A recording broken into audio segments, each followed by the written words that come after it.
rappelé qu'il fallait que on enregistre si à un moment dans nos échanges ça dérange quelqu'un, qui nous le dise.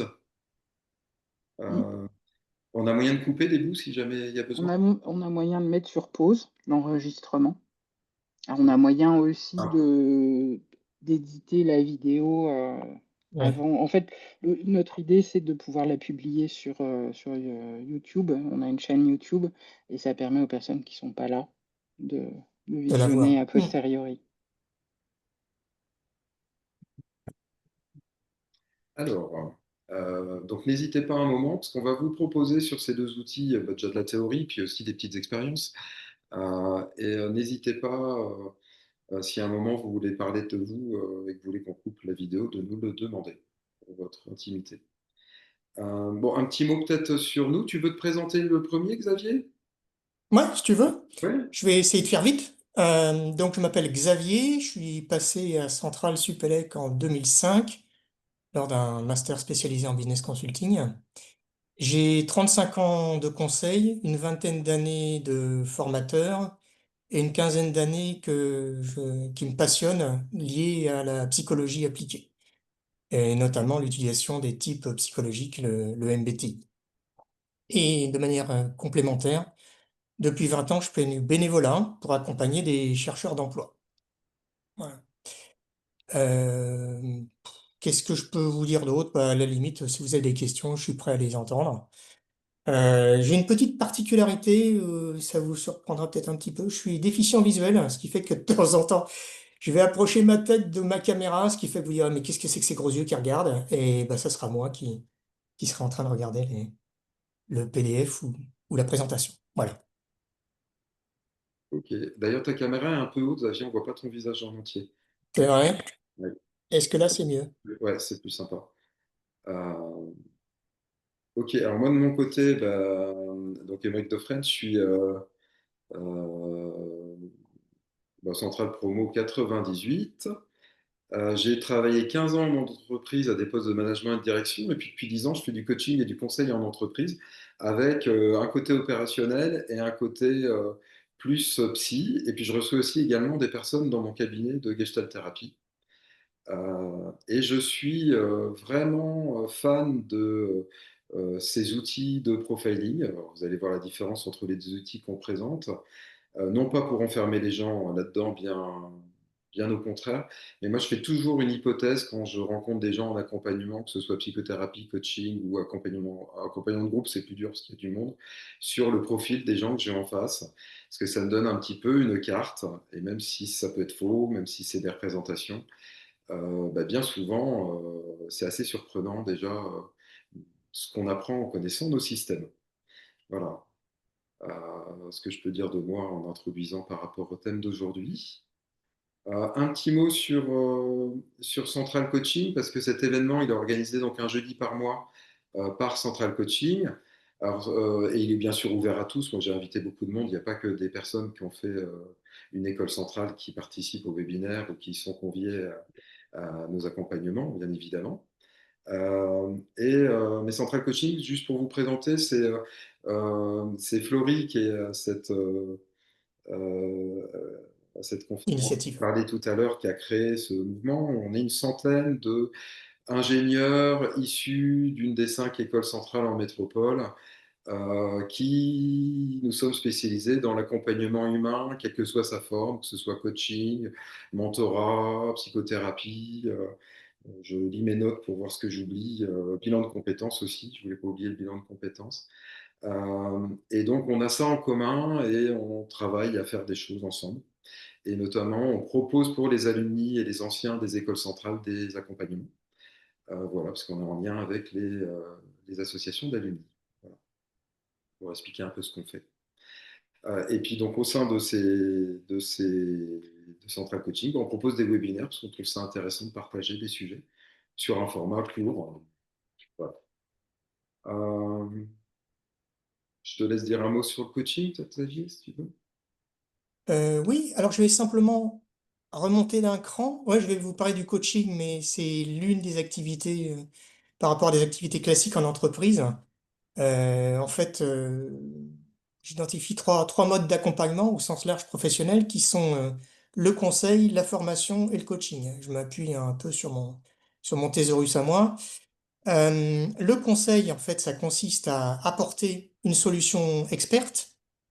La formation, ça consiste à transmettre des compétences. Et le coaching, ça consiste à faciliter l'autonomie et la responsabilisation.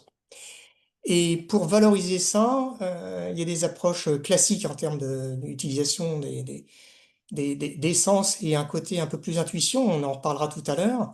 Et ce que je peux dire comme exemple en termes de métaphore, c'est que le conseil, ça consiste à donner du poisson à l'autre, hein, c'est la solution experte. Pour une formation, bah, c'est je t'apprends à pêcher, acquérir des compétences. Et pour le troisième domaine qui est le coaching, eh bien, je t'aide à découvrir ta propre façon de pêcher. Et ça développe l'automisation, oula, l'autonomisation et la responsabilisation. Voilà. Et concrètement, le coaching, ça peut porter sur différents domaines dont parlait Émeric tout à l'heure, qui peuvent aller de la prise de poste en passant par la reconversion, hein, qui est une des choses que je fais énormément, et également des activités de type gestion de difficultés diverses, comme comment améliorer ma communication, comment gérer des conflits, comment conduire le changement, comment prendre des décisions. Et c'est des choses qui sont très courantes, je pense, pour nous tous. Et c'est aussi l'une des raisons pour lesquelles j'ai plongé à l'époque dans le MBTI. Voilà. Émeric, tu veux ajouter quelque chose? Bon, c'est clair pour moi. Juste avant que tu démarres peut-être sur le MBTI, on est dans les temps, là, c'est bien. Juste vous inviter, alors moi je redis que si vous voulez ouvrir vos caméras, vous pouvez, parce que j'adore voir les visages. Mais vous le faites si vous voulez, mais j'aime bien. Et vous avez le chat si vous voulez échanger par le chat. Moi je le suis et je regarde pendant que tu vas parler de MBTI. Donc n'hésitez pas à poser des questions dans le chat pour que ce soit interactif. Ou à ouvrir vos micros hein, pour poser la question oralement, bien sûr, voilà, pour le pratique. Est-ce que je partage la présentation peut-être? Oui, bien sûr. Donc, je vais te parler au fur et à mesure, Émeric. Donc, tu pousseras les slides au fur et à mesure, parce que là, je suis sur mon slide pack et j'ai donc pas le PDF. OK? Et j'ai la même chose, hein, j'ai la même chose. Je regarde comment ça va me faire le partage. Là, tu fais partager, tu Ouais, montes ton écran. simple, parce que ça...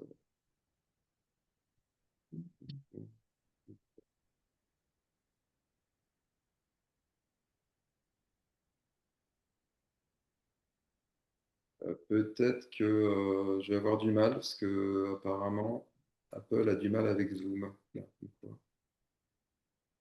Euh, Dans ce cas, c'est peut-être Florie qui anime, qui est on me demande l'animatrice des générale, là. autorisations pour Zoom. Alors, je vais le faire. Attends, je vais voir ce que je peux faire parce que je reprends. En fait, l'idée, c'est que que je partage votre présentation. Oui, c'est de Ok. prendre le Et là, PDF je vais et dire, puis de Oui. passer slide après slide, enfin, page après page. mon Apple coince. On n'est pas le document. Attends.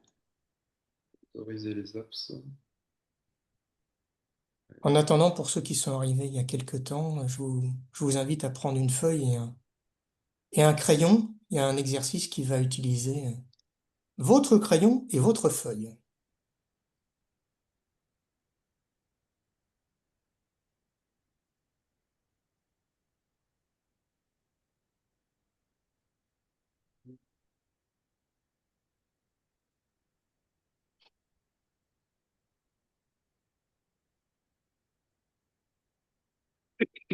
Oui, Florie, tu vas la chercher sur le réseau, c'est ça? Non, non, je viens de la charger et normalement, est-ce que là, c'est bon? Ben, il y a le partage qui est en train d'arriver chez moi. Super, Ouais, c'est pas mal. C'est bien. super. Parfait. Du coup, je reste à l'écoute et vous me dites. Voilà, c'est là. Stop. Très bien. Donc, ce que je vous propose, c'est d'aborder la notion de préférence. Alors, juste avant, tant le MBTI que l'énéagramme ont comme initiateur lointain quelqu'un qui s'appelle Carl Gustav Jung, qui en 1920 a écrit un ouvrage qui s'appelle Les types psychologiques. Je ne vais pas m'étendre là-dessus parce qu'on n'a pas beaucoup de temps. Je vais vous parler de la notion de préférence. Pourquoi? Parce que le MBTI aborde la notion de préférence par opposition à la notion de trait ou la notion de type avec les traits. Donc, pour Jung, les préférences sont innées, c'est-à-dire que on les a à la naissance et il y a une notion de préférence naturelle, sachant que ces préférences peuvent s'adapter au fil du temps. On en parlera tout à l'heure. Et pour ça, ce que je vous propose, c'est un premier petit exercice qui va nous permettre d'identifier ce que c'est qu'une préférence. Donc, pour ça, vous allez prendre un papier et un crayon. Et ce que je vais vous demander, c'est le slide suivant, Florie, la page suivante, c'est d'écrire sur cette feuille en haut, voilà, votre prénom, votre nom, avec votre main habituelle, votre prénom, votre nom, la date du jour et signer votre nom. Donc, je vous laisse 30 secondes pour faire ça. Avec votre main habituelle, vous écrivez votre prénom, votre nom, la date, le 6 novembre 2025, pardon, et vous signez. Et vous signez votre nom.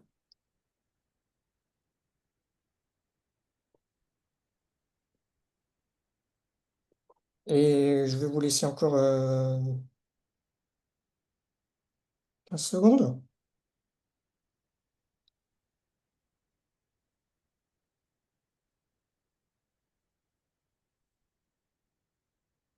C'est OK pour tout le monde? Alors, éventuellement dans le chat, vous me répondez oui ou non, ou peut-être Oui, non. hein. Euh, donc, je passe à l'étape suivante. Maintenant que vous avez écrit votre prénom, votre nom, la date et signé, je vous demande de passer à votre autre main et d'écrire la même chose. C'est-à-dire, vous écrivez avec votre main nom préféré, votre nom, votre prénom, la date, le 6 novembre 2025, et vous signez votre nom.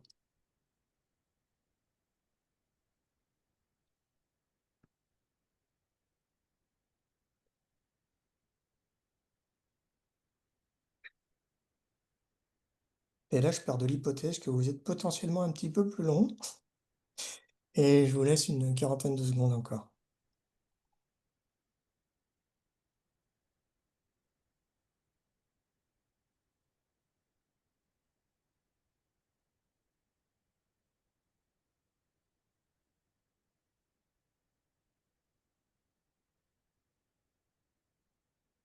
« 20 secondes?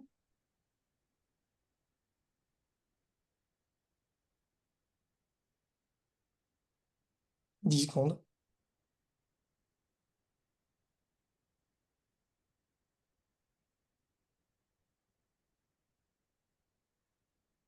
Je vous libère.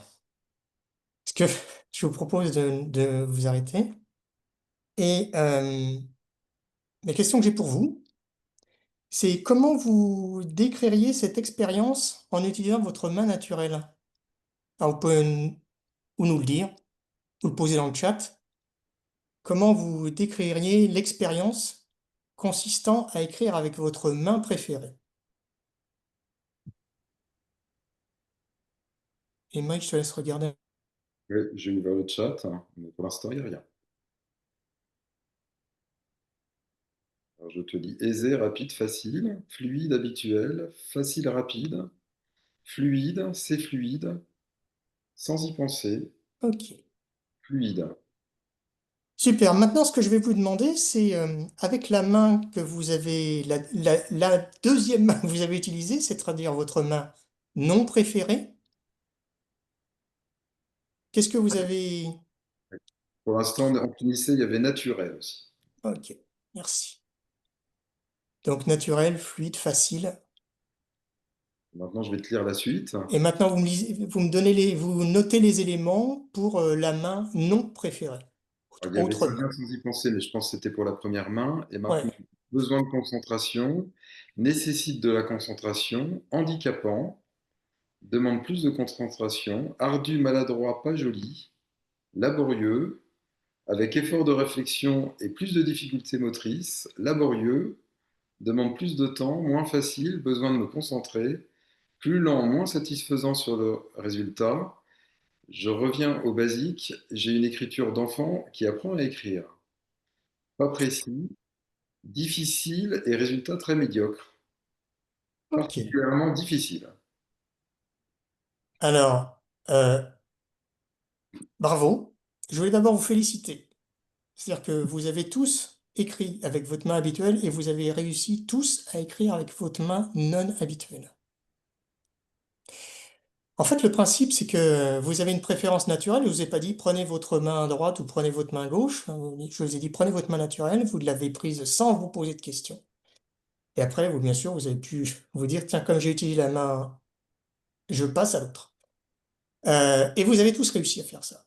Et en fait, la préférence, la préférence, c'est la main que vous avez préférée et la main que vous n'avez pas préférée, vous avez été capable de l'utiliser. C'est ce qui exprime la différence entre la notion de préférence et autre chose, comme par exemple la capacité. Vous l'avez acquise au fil du temps. Même si certains disent, bah tiens, ça me fait revenir aux temps anciens où j'écrivais quand mon écriture d'enfant. Ce que je vous propose maintenant, vous avez le droit de poser le crayon, de faire vibrer votre main, vos mains, c'est de descendre dans l'outil, le modèle MBTI. Donc on peut passer sur le slide suivant. Le modèle MBTI s'appuie sur une structure avec 4 dichotomies. On aborde deux approches. Un, c'est quelle est notre attitude? Et deux, quel est mon mode de fonctionnement? Quelle est mon attitude? Ça peut être typiquement comment je puise et comment je donne mon énergie. Ça peut être l'extraversion ou l'introversion. On va revenir sur cette dichotomie. Je vous les détaillerai. Deuxième dichotomie, il n'y a pas de notion d'ordre, hein. C'est comment je collecte l'information. Ça, c'est un mode de fonctionnement. En fait, dans le mode de fonctionnement de l'humain, pour faire très simple, on n'a pas beaucoup de temps, c'est comment je fonctionne, je collecte de l'information et je décide. Je collecte de l'information et je décide. Donc la deuxième dichotomie, c'est comment je collecte l'information, ce qui peut être la sensation ou l'intuition. On va revenir dessus. Troisième dichotomie, comment je prends mes décisions. Deux approches qui sont la réflexion en termes de démarche de type pensée, on va revenir dessus, ou la démarche de type sentiment. Et enfin, la deuxième attitude, la quatrième dichotomie, c'est comment je structure ma vie, comment je structure mes projets. Et j'aborde ça en dichotomie avec la notion de jugement et de perception. Les 8 mots qui sont utilisés là sont utilisés dans le monde entier et je vais les expliciter au fur et à mesure. On va commencer par exemple, par le slide suivant, par l'extraversion et l'introversion. En fait, quand on croise les gens, l'extraversion et l'introversion, on se rend compte qu'il y a des gens qui sont plutôt, qui peuvent être très extravertis et des gens qui peuvent être très introvertis. De manière générale, les gens sont un petit peu au milieu. C'est ce qu'on peut appeler la notion d'ambivalence.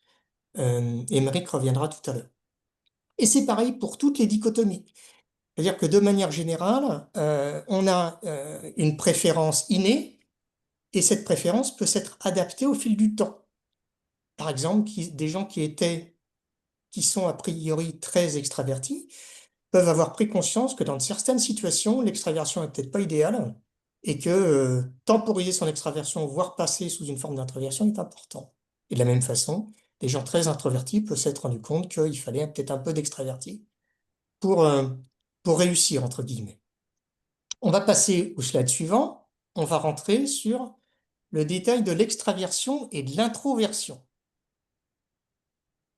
Donc les extravertis sont des demandes qui puisent leur énergie dans le monde extérieur. Typiquement, si on était dans une grande maison, les extravertis sont dans les étages inférieurs, prêts à sortir, à aller au contact, aller dans l'interaction, aller dans l'action.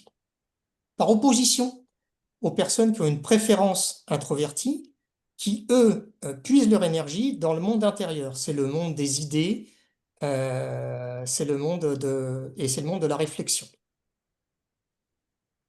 Par rapport à ces différents points, donc l'orientation des extravertis vers le monde extérieur, vers les activités, vers l'interaction et vers l'action. ça peut se concrétiser à travers un certain nombre de points qui vous permettront, et je vous invite à le faire, d'identifier si vous êtes plutôt extraverti ou plutôt introverti, sachant qu'il n'y a pas de bon et de mauvais type, hein. Tout est très bon et tout est parfait. Le monde est fait du mélange de tout ça. Donc les extravertis, par exemple, s'orienter vers l'action, s'orienter vers la communication. L'extraverti, il agit d'abord, il réfléchit, puis il agit. Et l'extraverti, il est orienté vers les événements externes qu'il considère comme étant importants. Et il préfère parler plutôt qu'écouter. Vous pouvez avoir une combinaison de tout ça. Donc, vous pouvez pointer sur ces différents points ce qui peuvent être pour vous l'extraversion. Et en opposition, les introvertis sont des gens qui sont orientés vers la réflexion, qui sont plutôt orientés solitude, qui réfléchissent, agissent, réfléchissent, qui sont orientés dans la profondeur, qui ont une pensée intérieure et une réflexion importante et qui préfèrent écouter plutôt que parler. Alors, un des éléments concrets par rapport à l'extraversion et l'introversion, c'est typiquement si vous avez à maximiser une proposition, qu'elle soit un discours ou une proposition écrite, pour mélanger les deux, l'idée pourrait être la suivante, c'est d'envoyer des informations écrites à la personne qui est plutôt introvertie. Ça lui permettra d'avoir un délai de réponse et un délai de réflexion. Et puis, et pour les extravertis, ne pas oublier de mettre en place un système de questions-réponses, parce que les extravertis sont très attentifs à ce genre de choses. Xavier, je te fais une alerte sur le temps, on a déjà dépassé notre timing. Et je vois que tu es encore sur le premier point. Ok, alors je vais accélérer. Euh, je vais passer à la sensation-intuition. Donc, les sensations sont des gens euh, qui collectent les informations à partir de leurs cinq sens, et les intuitifs se basent sur une vision et sur un univers des possibles. En l'occurrence, les intuitifs, alors je vais prendre des exemples très concrets. Les sensations sont attentifs aux détails par opposition aux intuitions qui suivent des modèles, qui suivent euh, leur inspiration. Les sensations s'appuient sur les faits et sur les expériences, alors que les intuitions utilisent plutôt leur imagination. Les sensations sont plutôt pratiques et utiles, alors que les intuitions sont plutôt liées aux choses, sont plutôt orientées vers le futur. Ça précise un peu ce que sont les sensations et les intuitions. Je suis désolé, je vais un peu vite, mais tu as bien fait de me dire qu'il fallait que j'aille vite. Ce que je vous propose d'aborder, c'est la troisième paire, les pensées ou les sentiments. Ça ne veut pas dire que les pensées n'ont pas de sentiments et que ceux qui sont plutôt orientés sentiments n'ont pas de pensée. Les pensées prennent des décisions avec leur tête et les sentiments prennent leurs décisions plutôt avec leur cœur. Les pensées ont plutôt une démarche logique et objective et les sensations sont très attentifs aux valeurs, à leurs valeurs et aux valeurs de l'autre et à leur impact sur autrui. Ça vous permet peut-être de prendre conscience, de votre fonctionnement et éventuellement du fonctionnement de quelques-uns de vos collègues ou de vos proches qui peuvent avoir un fonctionnement différent et ça peut vous aider à intégrer comment ils fonctionnent et comment vous pourriez agir différemment. Donc les mots-clés par rapport aux pensées, c'est des gens qui sont plutôt logiques, qui sont orientés justice, qui fonctionnent avec leur tête, qui sont directs et qui globalement sont impartiaux. Et d'aucuns peuvent dire de temps en temps, c'est impersonnel et éventuellement ils sont un peu froids. Par opposition aux sentiments qui sont orientés valeurs, la notion de fonctionner avec le cœur, d'éviter au maximum les conflits et d'être plutôt empathique. Enfin, la quatrième dichotomie, jugement ou perception. Les jugements, donc comment ils fonctionnent, quel est leur style de vie, entre guillemets. C'est des gens qui sont plutôt organisés et qui planifient, par opposition aux perceptions, qui sont des gens plutôt spontanés et qui sont ouverts à l'univers du possible. Quelques mots-clés par rapport à ça. Les jugements sont structurés par opposition aux perceptions qui sont plutôt orientées en termes de flux. Les jugements sont organisés, ils fonctionnent avec un but, ils aiment bien la précision, ils aiment bien la planification et ils préfèrent l'ordre par opposition aux perceptions qui sont plutôt spontanés, qui fonctionnent en processus, qui adorent l'imprévu, qui sont souples et fluides. La conséquence, c'est que les jugements, par exemple, peuvent être stressés s'il n'y a pas de planning, et les perceptions peuvent être stressées s'il y a un plan ou une organisation qui est prévue a priori. Bah, j'ai terminé ce que je voulais vous présenter malheureusement très rapidement sur le sujet des quatre dichotomies. Est-ce que vous avez une question avant que je boucle? Je surveille le chat en même temps. Alors, Oui, oui, Xavier, j'ai une question, s'il te plaît. Bien sûr. Euh, en... Quand on acquiert de l'âge et de l'expérience, est-ce que c'est normal de revenir un peu vers le milieu, et c'est-à-dire d'avoir toutes les compétences apprises ou oui, enfin, toutes ces compétences apprises qui reprennent de la place par rapport à ce qui est inné? Absolument. Ce qui se passe, c'est ce qu'on appelle il y a le modèle, enfin le MBTI naturel, celui qu'on a au départ, et le MBTI adapté, qui est que au fil de l'expérience et du temps, eh ben, on a pris conscience qu'il y a des choses dont il fallait tenir compte. Exemple, je suis fondamentalement introverti, et le fait que je fasse des formations, de l'accompagnement, j'intervienne en groupe, ça m'a poussé à développer mon extraversion, par exemple. Du webinaire. Ou les webinaires, par exemple. Et de la même façon, je suis plutôt sensation et je me suis poussé à travailler dans le domaine de l'intuition, c'est-à-dire travailler avec une vision globale. Et tout ça fait que la combinaison de tout ça, quand on arrive à les mettre en place, et ça doit être en général assez faisable, ça permet d'avoir une approche un petit peu, je dirais, holistique des situations. Et ça, c'est assez passionnant. vous avez une remarque dans le chat de Eric. En vous écoutant, je me dis que je suis des deux côtés à la fois. Par exemple, je décide en réfléchissant, mais aussi par mes émotions. Oui. Pas dans le sens. Alors, on peut être effectivement ambivalent sur plein de choses. Et un point intéressant, et on n'en parlera pas aujourd'hui, on n'a pas le temps, mais c'est que l'une des clés pour identifier ce qu'on est peut-être plus que l'autre, c'est notre fonctionnement sous stress. Il y a une chose sur laquelle on peut pas tricher, c'est notre stress, enfin le stress extrême. Et suivant le profil MBTI qu'on a, ben, on a un fonctionnement par rapport au stress différent. Et donc travailler là-dessus, ça peut permettre d'identifier plus précisément quel peut être son profil MBTI. On continue, puis on a déjà presque. Ouais, vas-y. Euh, peut-être, peut-être tu peux aller, Florélie, au premier slide sur l'énéagramme. Tu vas voir, c'est un rond. Alors, vous aurez cette présentation par mail, où dedans, ça décrit Central Coaching, l'offre d'accompagnement pour les alumni, et puis tout, plein de choses qu'on va présenter, même qu'on n'aura pas montré sur MBTI et Enneagramme. Moi, je vais vous proposer, euh, pour arriver sur l'énéagramme, une autre expérience qui est une expérience d'imaginaire. Alors, vous ne serez pas du tout obligé de le mettre dans le chat, une expérience personnelle que vous faites chacun pour vous, que je propose beaucoup en formation pour des managers à l'énéagramme, parce qu'en entreprise, c'est intéressant de se former à l'énéagramme. L'expérience, j'appelle ça l'expérience de la douche.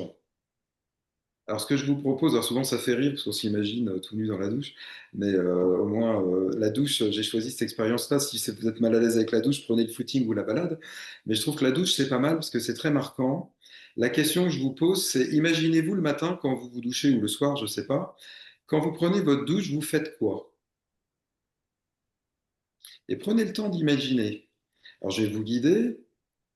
Euh, Déjà, la question, elle peut surprendre. Je fais quoi quand je me douche? Alors, il y a des gens qui vont répondre, ben, moi, quand je me douche, je pense et je refais le monde. Il y a des gens, ils se douchent longtemps et ils réfléchissent à beaucoup de choses et ils ont du mal à sortir de leur douche.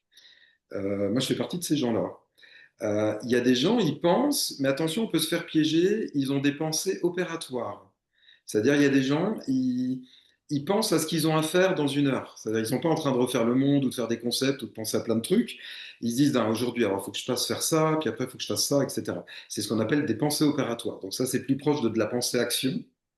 Et c'est des gens qui sont plus en train de penser à ce qu'ils ont à faire comme action. Donc on peut s'y tromper. C'est plus proche de l'action que de la pensée conceptuelle. Puis il y a des gens, ils se douchent vite et ils répondent, quand je me douche, je me douche.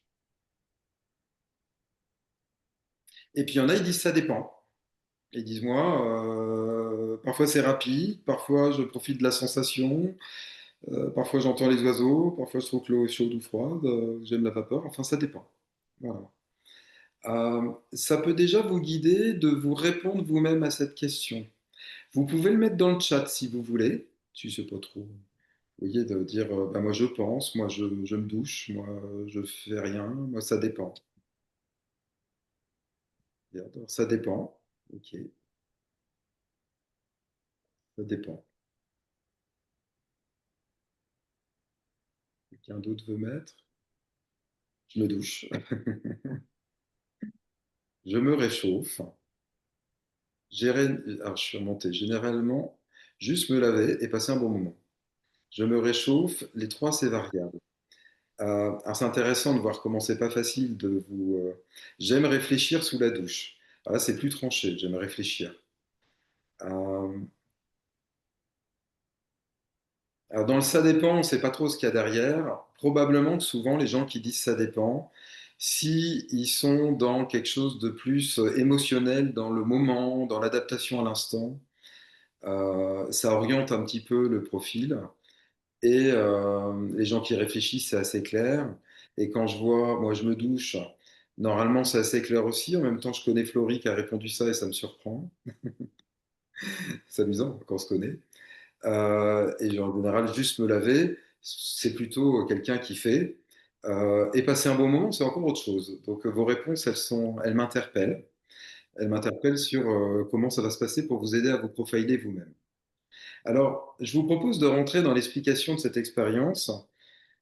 Cette expérience, elle permet. Je réfléchis souvent, Diane, d'accord. Sinon, je suis dans les sensations. Et vous êtes déjà sur deux pôles. En fait, cette expérience, elle amène à se rendre compte de quel est mon pôle dominant. Parce que dans l'énéagramme, on va faire plusieurs tris en trois. Alors, c'est ma méthode, c'est comme ça que je l'enseigne, et c'est, je pense, la méthode la plus simple pour pas se perdre, parce que vous allez arriver au final à 27 profils en divisant en 3, puis redivisant en 3, puis redivisant en 3. Donc 3 fois 3 fois 3, ça fait 27. Euh, Alors, je vais vous expliquer ce slide qui est affiché. Juste un petit mot sur l'énéagramme. Alors, l'énéagramme, ses origines, on ne les connaît pas bien. Visiblement, ça date de plusieurs centaines ou milliers d'années avant Jésus-Christ, du temps où les gens ils avaient le temps de réfléchir, d'observer. Et il y a des gens qui observaient les hommes et qui disaient c'est marrant quand on les regarde. Il y en a qui fonctionnent comme ça, il y en a qui fonctionnent comme ça.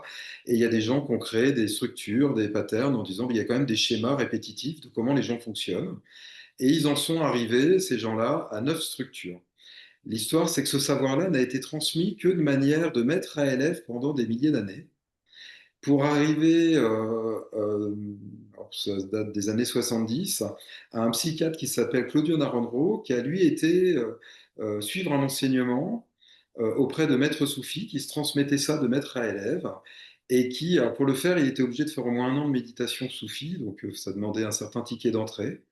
Et il est revenu avec cette connaissance qu'il lui a transmise, mais qui a complètement imprégné son université aux États-Unis et qui a complètement imprégné la psychiatrie moderne, en fait.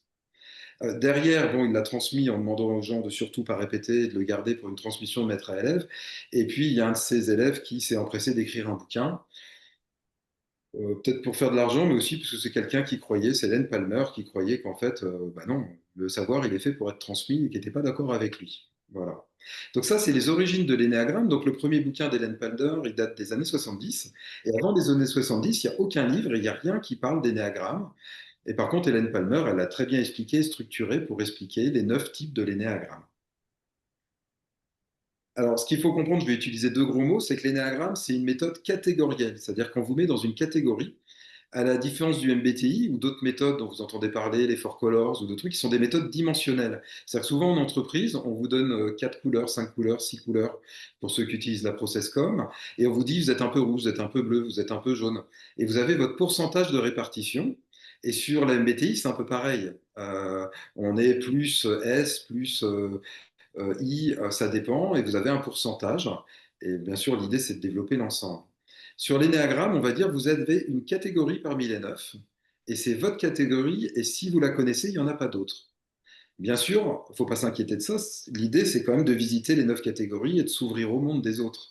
Mais c'est pour bien comprendre qu'on a une structure et des réflexes qui est un peu le système immunitaire de votre psychisme, c'est-à-dire dans les premières années de la vie, et on le voit chez les enfants, l'individu va choisir un profil. J'en dirai pas plus. Alors, je ne vais pas partager tous les diagrammes, je vais arriver juste à vous présenter les 9 profils. Alors, la première séparation en trois, c'est ces trois centres. C'est-à-dire qu'on a un centre dominant. Et en entreprise, c'est vraiment intéressant de se dire, en fait, quel est mon centre? Il y a des gens, leur centre, c'est le centre réflexion. C'est des gens, ils pensent beaucoup, ils pensent parfois tout le temps. Et en tout cas, ce qui les intéresse le plus, en général, c'est les pensées. Ah, tu partages catégorie MBTI, ça se profile dans le chat. Sur ces personnes-là, elles ont une dominante mentale. Ça ne veut pas dire qu'elles n'ont pas les autres, mais en général, ça prend quand même la plante sur eux. C'est des gens d'abord réflexion. En général, ceux qui refont le monde dans leur douche, en pensée conceptuelle, sont très orientés dans ce monde mental. Ceux qui mettent 1 heure à s'endormir en réfléchissant à plein de trucs. Ceux qui disent quand je parle à quelqu'un, je pense à autre chose, etc. Ils sont très centre mental dominant. Après, vous avez le deuxième centre qui est le centre instinctif, le centre agir, de l'action. Donc ça, c'est des profils où, contrairement à la phrase réfléchir avant d'agir, ils vont peut-être dire bah, faisons quelque chose, ça va peut-être provoquer quelque chose. Et leur centre dominant, c'est plutôt d'agir. Et donc, c'est des gens qui sont beaucoup plus à l'aise avec le monde de l'action et qui vont assez naturellement dans le monde cartésien, pragmatique, bah, faire des choses, agir, aller chercher les enfants, faire une présentation, faire une réunion. Et ils vont très facilement être dans ce monde-là de l'action. Et puis le troisième centre, alors ceux-là, bah, souvent, ils se douchent vite, ils ont des pensées opératoires dans leur douche, il faut que je fasse ça, ça, ça. Euh, et ils sont moins à réfléchir ou à profiter de leur douche. Sauf si c'est prévu que c'est une douche pour profiter. Et puis le troisième centre, c'est le centre émotionnel. Alors j'ai mis là le centre du désir. Le centre émotionnel, c'est vraiment le centre de la relation. C'est-à-dire, c'est ce qui permet de s'intéresser à la relation aux autres et de voir comment la relation fait résonner des choses entre les uns et les autres. Et donc ce centre émotionnel, les gens qui sont très centrés là-dessus, en général, quand on leur dit à quoi tu penses, ils ont plutôt à dire oui, mais moi d'abord je ressens ça. C'est-à-dire que lui, quand je suis à son contact, ben, ça passe pas. Donc ils vont d'abord avoir comme indicateur des marqueurs d'émotion, de corps, qui sont des marqueurs de ressenti, avant d'avoir des marqueurs de pensée. Voilà. Est-ce que c'est clair? Je vais m'arrêter là sur les trois centres. Est-ce que vous vous reconnaissez, si vous, ceux que je vois peuvent lever la main s'ils se reconnaissent? Vous avez un centre dominant. Alors, c'est pas grave si vous vous trompez. Le tout, c'est de s'en choisir un, puis après de se dire, bah non, finalement, c'était pas ça, c'est pas très grave. Mais c'est intéressant de se dire, je crois que mon centre dominant, c'est ça. Voilà, pour la suite. Alors, est-ce que l'énéagramme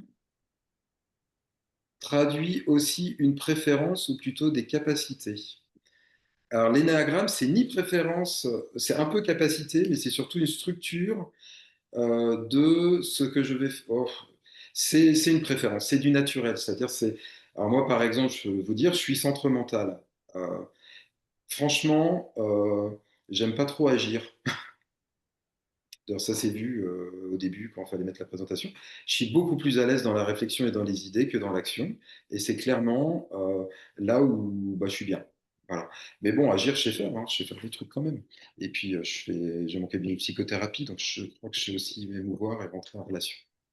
Euh, mais en même temps, c'est pas mes centres dominants. Voilà. Je ne sais pas si ça répond à la question. Mais c'est une structure. C'est-à-dire que ce centre dominant, c'est ce qui va revenir en premier. Peut-être Florie, tu peux. Oui, ok. Peut-être Florie, tu peux passer au suivant de slide. Donc après, vous allez avoir 9 profils. Alors moi, je le mets en couleur. Si jamais vous voulez aller voir sur Internet, le plus intéressant, c'est le chiffre, parce que vous pouvez aller sur Google ou sur YouTube et taper Enéatype 1, 2, 3, 4, 5, 6, 7, 8, 9. Vous allez avoir des vidéos qui sont vraiment pas mal faites, de gens assez créatifs qui parlent de l'univers, d'un monde. Alors moi, j'ai mis des couleurs parce que ça me parle bien. Sauf si on ne voit pas les couleurs évidemment. Et vous allez voir que dans chaque pôle, action, relation et réflexion, il y a 3 profils. Alors évidemment, le pôle qui est plus au centre de la réflexion 6 va être très centré réflexion. Vous allez bien voir quand on est entre les deux pôles, eh ben, on va avoir une dominante, par exemple, le pôle 5 va avoir une dominante réflexion, mais va avoir la relation qui est pas loin derrière, parce qu'il est juste à côté. Ça suit cette logique, normalement, ça fait un cercle. Donc vous avez dans chaque pôle 3 profils. Donc ça vous permet, maintenant que vous avez choisi votre pôle, de vous dire, ben, moi je suis rouge, orange, jaune si je suis action, vert, opale ou bleu, science si je suis relation, et les 3 autres couleurs, bleu, violet ou rose si je suis réflexion. Et donc les chiffres qui vont avec. On passe au suivant. Donc après, l'énéagramme, on le représente. Si tu peux passer le slide suivant, Florie, je te sollicite. Après, l'énéagramme, on va le présenter comme ça. Vous avez les 9 profils. Donc vous allez retrouver le pôle plutôt bleu, qui est le pôle réflexion, 5, 6, 7. Le pôle action, 8, 9, 1. Et le pôle plus dominante, relation, émotion, qui est le 2, 3, 4. Je dis bien, c'est une dominante, hein. Euh, vous avez des traits qui apparaissent. Ça, on ne va pas rentrer dans le détail parce qu'il y a des liens et des mouvements au sein de l'énéagramme et on ne va pas rentrer là-dedans et ce n'est pas dans la présentation. Mais c'est intéressant aussi. Si je reprends ce qu'on a vu avec extraverti et introverti, en fait, en fonction de votre pôle que vous avez vu tout à l'heure, extraverti ou introverti, vous allez pouvoir tout de suite vous positionner. Sachant qu'attention, comme vous aviez le cité tout à l'heure, il y a l'ambiverti. L'ambiverti, c'est quelqu'un, il va être plutôt extraverti dans certaines situations et il va être plutôt introverti dans d'autres. Donc vous voyez que le 7, par exemple, est plutôt un profil mental extraverti. Ça veut dire que c'est quelqu'un qui cause pas mal, qui apporte ses idées, qui prend l'espace, avec pas mal son mental quand même. Le 8 est un action extraverti. C'est quelqu'un qui est extraverti, mais qui est sur une dominante action. Donc c'est des gens qui passent plus facilement à l'acte, qui vont plus facilement faire des choses, et qui ont plus de mal aussi à se retenir de faire. Le 2 est un relation, émotion extravertie, donc c'est quelqu'un qui va beaucoup plus être dans la démonstration émotionnelle et dans l'extériorisation de ses émotions. Et vous avez l'inverse, bien sûr, pour les introvertis. Bien sûr, le mental introverti, il ne parle pas beaucoup, mais il réfléchit beaucoup. Le action introverti, ben, il intériorise beaucoup tout ce qu'il vit, mais il est très action quand même. Et le introverti de la relation, eh bien, il vit beaucoup émotionnellement de ce qui se passe dans le monde, mais il ne le dit pas forcément. Il le vit plus à l'intérieur. Ce filtre vous permet, par 3, réflexion, relation, action, et puis par introverti, ambiverti, extraverti, de vous situer. Normalement, vous devriez être capable, là maintenant, même si ça peut être une hypothèse qui ne se vérifiera pas, de vous dire, ben moi je crois que je suis plutôt là. Est-ce que c'est le cas? Hmm. Pas évident. Je vois ceux que je vois. Si c'est le cas, vous pouvez faire ça. Si c'est pas le cas, vous faites ça. Il y a du ça. Il y en a qui réagissent pas. Je crois. Xavier, bah oui, toi, si tu te connais. C'est pas si évident. Qui d'autre a réagi? Plutôt mental. Ça, on a vu tout à l'heure. Ok. Donc c'est pas si simple. Donc on va passer au slide suivant, puis après on va passer à un petit exercice, parce que je vois que le temps passe aussi pour moi. Et puis j'irai pas beaucoup plus loin. Le slide suivant, ben, vous avez le nom tel que, si Florie, tu peux le passer au slide suivant. Vous avez les 9 profils avec le nom qui est utilisé. Alors cette présentation, vous l'aurez. Et vous avez les 9 noms qu'utilise la méthode d'Hélène Palmer, parce que c'est elle qui l'utilise. Alors, ce qui est très marrant, c'est qu'Hélène Palmer, c'est une 6, c'est une loyale. Évidemment, vu que c'est son profil, elle a voulu l'appeler loyale sceptique pour qu'on comprenne qu'elle est loyale, mais pas tout le temps, hein, ça dépend. Et donc, le mot est plus compliqué parce que c'est son profil, elle a voulu mieux l'exprimer. Mais vous allez voir que par rapport à ce que vous avez pu voir avant, vous avez un mot qui parfois parle tout seul. Alors, je vous laisse les lire. L'observateur, le loyal sceptique, l'épicurien, le protecteur, le médiateur, le perfectionniste, l'altruiste, le battant, hein, pour réussir ce qu'il fait, et le romantique. Je pense que ces 9 mots sont assez évocateurs et que chacun peut se trouver assez facilement. Je crois que je comprends pourquoi ma douche n'est pas caractéristique. Merci Florie. Oui, parce qu'on se connaît un petit peu. Euh, donc voilà, j'irai pas plus loin. Dans la présentation que vous aurez derrière par mail, ça décrit le système, c'est-à-dire que derrière, vous aurez un petit peu l'apport au monde, la phrase, un peu leitmotiv de chaque profil qui pourra vous aider. Vous irez voir le slide suivant. Vous aurez aussi les 7 points à connaître pour chaque profil. Et donc, il y a 7 éléments à connaître pour chaque profil. Donc, c'est une grille en 7 points. Je ne donnerai pas les 7 points pour chaque profil. Je donnerai juste un des points bien détaillés, qui est la motivation principale de chaque profil, et également pourquoi il veut être reconnu et vers quoi il tourne son attention. Et donc, tout ça, vous pourrez le regarder. Ça vous permettra de continuer à cheminer, parce que, bon, on manque de temps, hein, sinon ça va être trop détaillé. Mais l'idée de ce webinaire, c'était de vous sensibiliser et puis de vous faire sentir un petit peu. Peut-être qu'on peut rentrer dans l'expérience qu'on voulait. C'est OK pour vous? J'arrête là parce que je vois que c'est un gros morceau. Ça mériterait des semaines de stage. Euh, on peut arrêter la présentation. Ah non, non, non, il va falloir. Bon, on la remettra. Euh, Peut-être qu'on peut, Xavier, Xavier, tu es toujours là? Ouais. Ouais, je suis toujours là. Est-ce qu'on peut peut-être rentrer dans la petite expérience qu'on voulait proposer? Ouais, mais il faut remettre la présentation du coup. Je sais, j'ai été un peu vite parce que je voyais le temps passer. Donc, ouf. Alors, l'idée, pendant que tu remets que tu le remets, l'idée est la suivante. Nous avons été, et c'est frustrant, je comprends, extrêmement bref, tant sur le MBTI que sur l'énéagramme.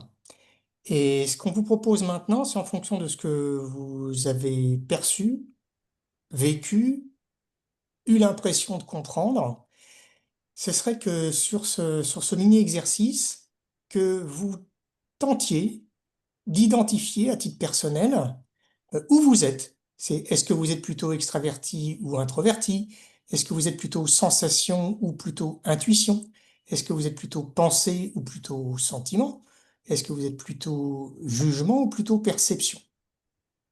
Ça, c'est la première partie. Donc, une réflexion à titre perso du style, par exemple, je suis, moi, ISTJ. C'est-à-dire introverti, orienté vers les sens. Euh, Tes pensées, je prends des décisions les pour, les contre et je décide. Et jugement, perception, c'est j'adore planifier. Enfin, en fait, ça correspond certainement à un perfectionniste qui va bien. Et ça, c'est la première partie. Et la deuxième partie, peut-être Émeric montrer ou Florie montrer le slide suivant, c'est de reprendre ce qu'a énoncé Émeric en termes d'énéagramme et d'identifier quel est le chiffre qui correspond potentiellement à votre énéagramme. Voilà. Euh, donc on peut vous laisser un tout petit peu de temps pour ça. Euh, et l'idée, c'est que, et on le retrouve sur le net, il y a potentiellement des liaisons entre le MBTI et l'énéagramme. Et peut-être que pour certains, vous avez des difficultés à identifier quel est votre profil MBTI ou quel est votre profil énéagramme. Je lis le chat, il y a Anne qui partage, qui dit ISTJ 6 voire 5.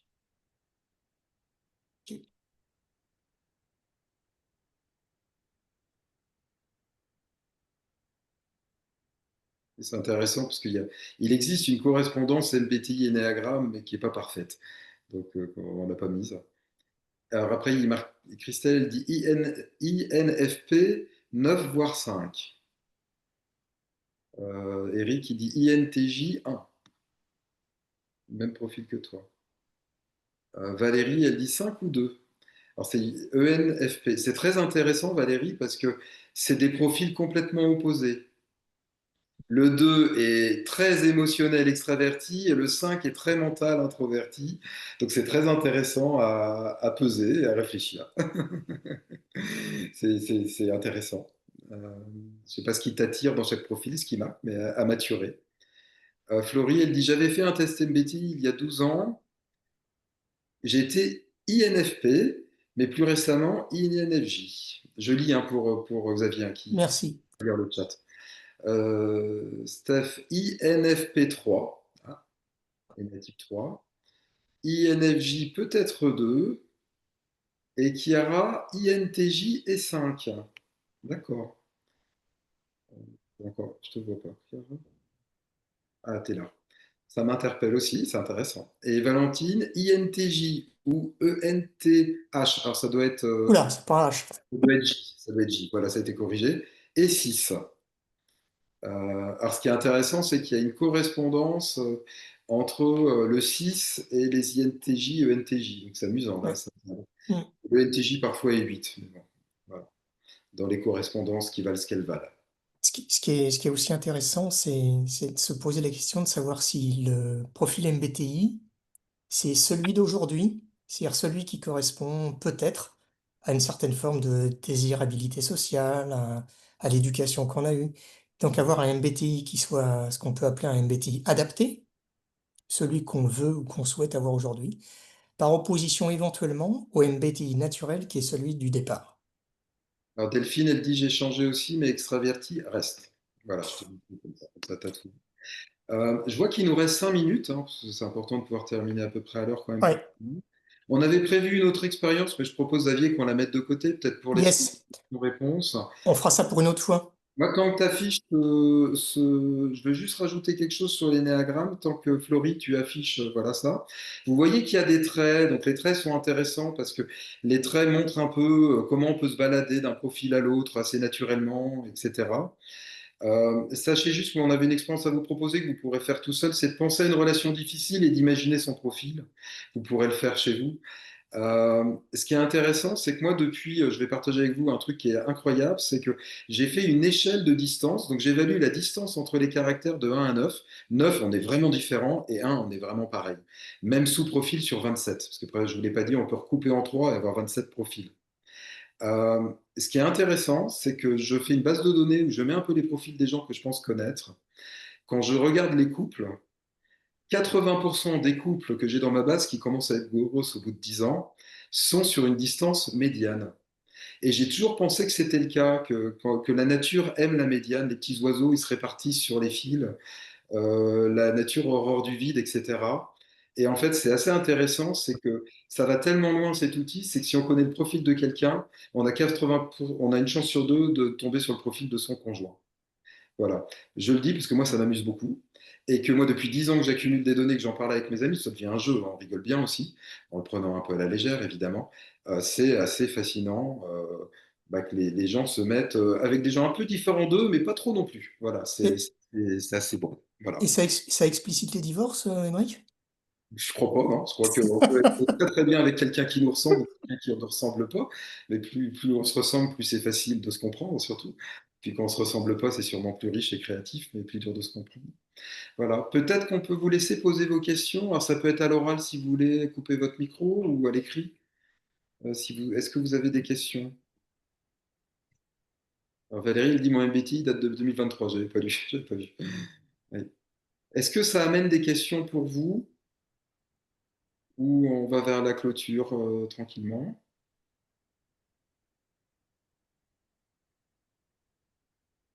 Il y a de quoi prendre une question. Une question simple.